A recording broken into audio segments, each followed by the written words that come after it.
le savez, frères et sœurs bien-aimés, à l'invitation de la miséricorde de Dieu, nous sommes réjouis de la nativité de notre Seigneur Jésus-Christ.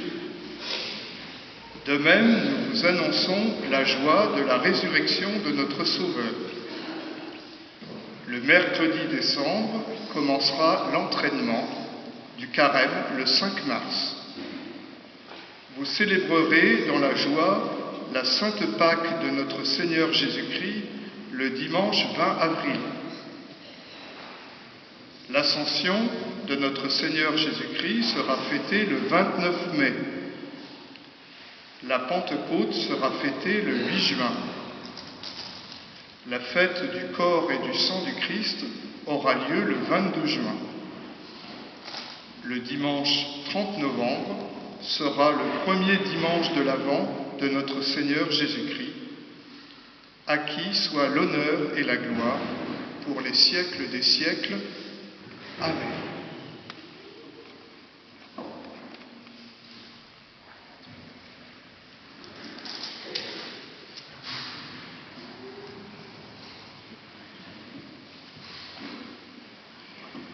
C'est la manière antique d'annoncer les fêtes mobiles que toute notre année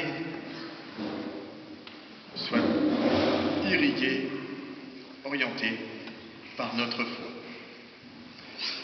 Alors, frères et sœurs, aujourd'hui, en cette fête de l'Épiphanie, je peux vous faire une petite homélie. Même si j'ai pas de voix, je fais quand même une homélie, elle ne sera pas plus courte pour autant. 3 points. Première réflexion sur la vocation très spéciale du peuple d'Israël, le peuple juif. Deuxième point, c'est que tous les hommes sont appelés à la vie. Et enfin, troisième point, c'est que la rencontre avec Jésus change complètement notre vie. Fait toute la différence. Alors je lis le prophète Isaïe, première lecture, deuxième lecture et évangile. 3 réflexions qui s'enchaînent les unes les autres. Voilà ce qu'écrit le prophète Isaïe. Les ténèbres couvrent la terre et la nuit obscure couvre les peuples. Mais sur toi, Jérusalem, Israël, se lève le Seigneur. Sur toi, sa gloire apparaît. Vous voyez, frères et sœurs, le petit peuple juif a été choisi par Dieu, c'est tout à fait étonnant. Il a été choisi par Dieu pour une vocation incroyable qui est de révéler au monde l'amour de Dieu. Alors, nous devons nous émerveiller, je dirais, de cette vocation de ce petit peuple juif. Pour cela, je fais 2 réflexions, 2 remarques. Tout d'abord, je reste toujours fort perplexe quand je vois toutes les forces qui essayent de faire disparaître ce peuple juif. Par exemple, les Philistins, tout au long de l'Ancien Testament, n'arrêtent pas de faire la guerre au petit peuple hébreu. Ensuite, il y a l'antisémitisme chrétien qui s'est développé de manière, pour moi, très étonnante, tout au long des siècles. Enfin, il y a eu la Shoah. Et maintenant, comme disait le père Laurent Fauvard, que j'ai écouté il y a à peu près 1 mois, un petit jésuite de 102 ans, qui est intervenu à Maison Saint-Clair, un an tout à fait intéressant. Il disait cette force mystérieuse qui s'acharne contre Israël fait que maintenant Israël est tombé dans le piège du Hamas.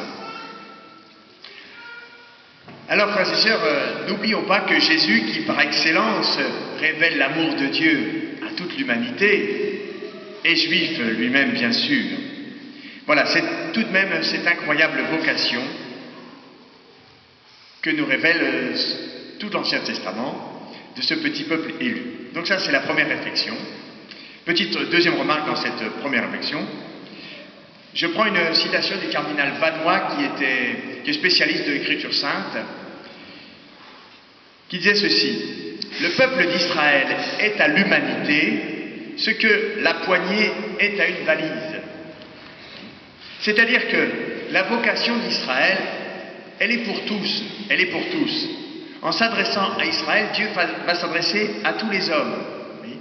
En saisissant Israël, Dieu saisit l'humanité entière. Voilà, c'est donc une vocation formidable, fascinante, incroyable. Alors avec cette vocation, je passe à la deuxième lecture. la lecture de Saint Paul. Saint Paul semble découvrir une vérité incroyable, encore une fois, et je crois qu'elle est beaucoup moins naturelle qu'elle ne nous y paraît aujourd'hui. Voilà ce que écrit Saint Paul. Ce mystère, c'est que toutes les nations sont associées au même héritage, au même corps, au partage de la même promesse dans le Christ Jésus. Alors qu'est-ce que c'est à dire? Eh bien tout d'abord, ce que ça ne dit pas. Ce que ça ne dit pas, c'est une manière de penser qui est assez répandue, assez facile, assez séduisante et fausse. Cette manière de penser, elle dit qu'en fait, tous les croyants ont le même Dieu. Les juifs, les musulmans, les bouddhistes, les musulmans, les chrétiens, tout ça ont le même Dieu. Pensée assez répandue. En fait, non. En fait, non. Car alors déjà, il faudrait répondre à quelques petites questions du style « Pourquoi certains se convertissent d'une religion à l'autre au prix de leur vie ?» Ce sont les martyrs. S'ils changent de religion, c'est quand même qu'il y a une différence fondamentale qu'ils sont capables de payer de leur vie. Est-ce que je peux dire à mon ami Omar, qui est musulman, « Tu sais Omar, toi et moi on a le même Dieu, d'ailleurs ton Dieu c'est Jésus. » Je suis pas sûr qu'Omar il mangera l'hameçon. Et si à l'inverse il me disait « Tu sais Augustin, toi et moi on a le même Dieu », je suis pas sûr que je marcherai non plus dans sa réflexion.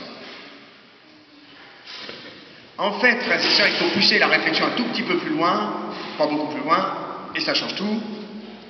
Ce que nous avons en commun, tous les hommes et tous les croyants, c'est que nous avons le même désir de Dieu. Voilà ce que nous avons en commun. Et c'est ce qui rend tout homme intéressant. Vous voyez, c'est son désir de Dieu. Moi, si je rencontre un musulman ou un juif, ce qui m'intéresse, c'est comment tu crois en Dieu, quel est ton désir de Dieu. Alors évidemment, comme de mon côté, je connais le vrai Dieu, le seul Dieu, le Dieu unique, celui que Jésus nous a révélé, alors je comprends avec Saint Paul que tous les hommes, nous sommes tous attirés par la même source, nous sommes tous attirés par Dieu. Et ça, c'est très beau. Vous voyez, et c'est ça qui nourrit mon amitié pour des croyants d'autres confessions. C'est beaucoup mieux que de dire avec une espèce de grosse approximation, nous avons tous le même Dieu, ce qui nourrit plutôt une espèce d'indifférence, chacun chez soi. Non. Ça, c'est la deuxième réflexion, c'est la méditation sur Saint Paul, qui dit que nous sommes tous appelés au même héritage. Troisième réflexion, je porte mon regard sur trois croyants, Balthazar, Melchior et Gaspard, qui sont des chercheurs de Dieu par excellence, évidemment, les trois mages. Ce désir de Dieu qu'ils ont tous les conduit à Jésus. Ça, je le crois. Tout désir de Dieu conduira à Jésus, j'allais dire ici-bas ou dans l'au-delà. Alors, pour trouver une petite illustration, encore une fois, c'est plutôt prosaïque, c'est toujours ma poésie personnelle très prosaïque, je me dirais que tous les hommes cherchent Dieu, ils sont un petit peu comme des téléphones portables. Vous voyez le téléphone portable que nous avons à la main, ils cherchent le réseau. Il cherche le réseau partout où il est, il cherche le réseau. Et s'il n'a pas le réseau, il est perdu. Il est enfermé sur lui-même, il ne peut pas dire grand-chose que seulement ce qu'il a dans les tripes. Il ne dira pas grand-chose. Mais si le téléphone portable arrive à attraper le réseau, alors là on est en relation avec l'univers entier, n'est-ce pas? Eh bien le réseau, frères et sœurs, pour chacun de nous, pour tous les hommes, le réseau, c'est Jésus. C'est Jésus. C'est lui qui nous donne accès à Dieu. Tant qu'on n'a pas Jésus, je le redis, on peut réfléchir sur Dieu, on peut dire beaucoup de choses très intéressantes sur Dieu, des choses vraies, mais le vrai visage de Dieu, le plus complet, c'est quand on a trouvé Jésus qu'on peut le trouver. Seul Jésus, et lui seul, nous donne le vrai visage de Dieu. Oui, c'est le sens, me semble-t-il, de l'étoile de Noël. Alors là, on a une belle étoile sur notre crèche. L'étoile de Noël, elle nous dit qu'une fois qu'on a trouvé Jésus, toute notre religion naturelle, notre religion rationnelle, ce qu'on peut dire sur Dieu, est éclairée d'une lumière tout à fait nouvelle, d'un tout autre genre. Quoi. Quand on a rencontré Jésus, le visage de Dieu change complètement. Et d'ailleurs, c'est le dernier verset de l'évangile d'aujourd'hui. Les mages regagnèrent leur pays par un autre chemin. Avoir rencontré Jésus fait toute la différence, change complètement l'orientation de toute leur vie. Merci au peuple d'Israël de nous avoir donné Jésus. Merci à Jésus de nous donner Dieu. Et merci au Seigneur de nous donner enfin la vie. Amen.